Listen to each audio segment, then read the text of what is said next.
Hey everyone, and welcome to This Explainer. We're diving right in today because we have got a fantastic topic.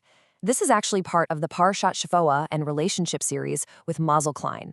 Today, we're unpacking something pretty profound, the natural life cycle of relationships. Specifically, we're looking at what actually happens when things start feeling tough or even broken. It's something literally everyone deals with at some point in their lives, and the insights we're about to go through offer a completely fresh perspective on how to handle it. So get comfortable, take a deep breath, and let's get started. Okay, let's dive into this. How many times have you looked at other couples and thought, man, for them, it's just so simple? We do this all the time, right? We look around and we imagine that their relationships are just sailing along effortlessly. We think they found the one with zero issues, while meanwhile, you might be sitting there feeling like you're the only one stuck in the exact same spot. Dealing with a crisis, feeling totally paralyzed, and wrestling with deep confusion. It is incredibly easy to feel isolated when you hit a bump in the road. You kind of start believing everyone else has it all figured out while you're just trying to keep your head above water. Well, if you're feeling that way, let me tell you, you are absolutely not alone.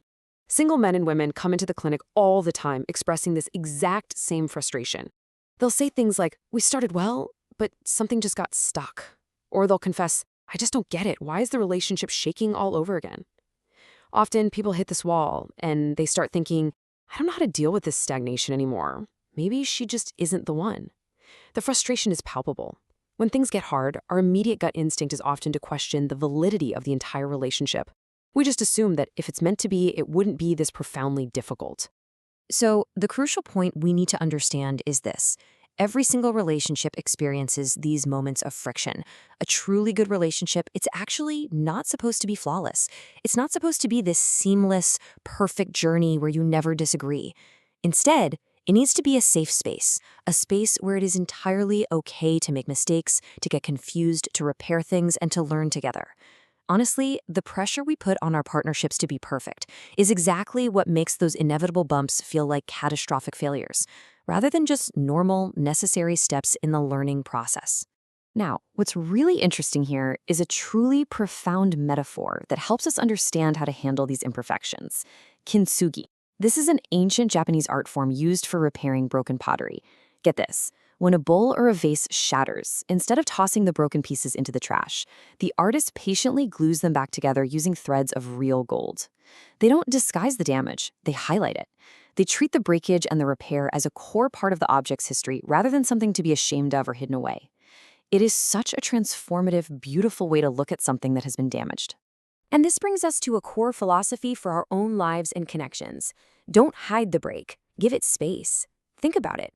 Just like the Kintsugi artist, when a relationship fractures, we shouldn't rush to sweep the cracks under the rug or pretend they didn't happen just out of fear or embarrassment.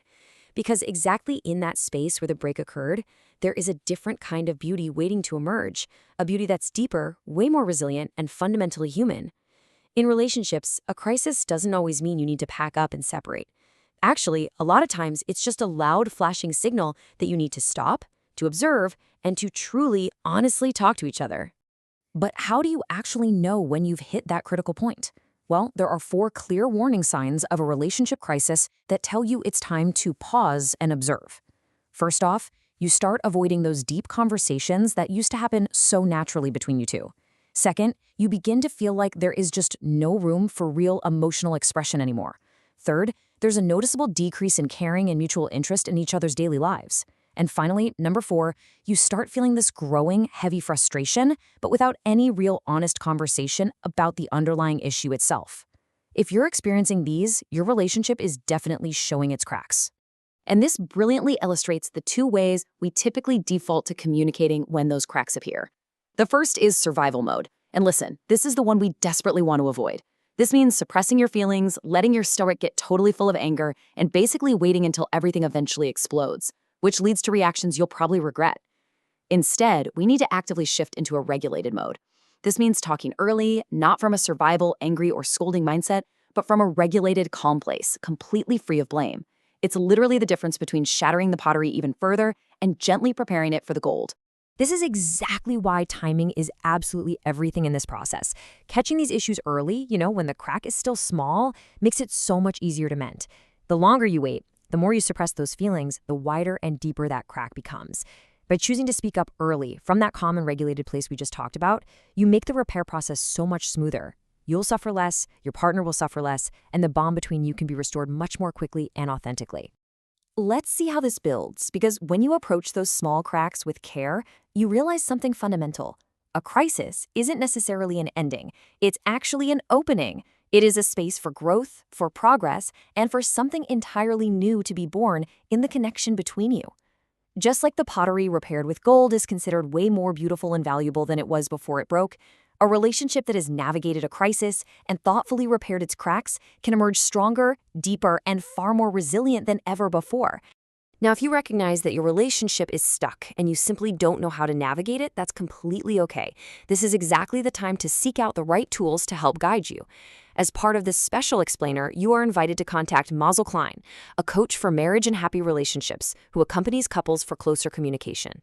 You can reach out directly at the cell phone number 052-328-6037. Getting the right guidance can often be the exact gold thread you need to help mend those cracks. I want to leave you with this final, provocative thought to ponder today. Take a look at your own relationship, or perhaps your past ones. Yes, there are cracks. There will always be cracks, because hey, we are human. But the choice is ultimately yours. Will you let those cracks break you apart entirely, or will you use communication, patience, and care to fill them with gold? Thank you so much for joining me for this explainer. Until next time, embrace the cracks and keep learning together.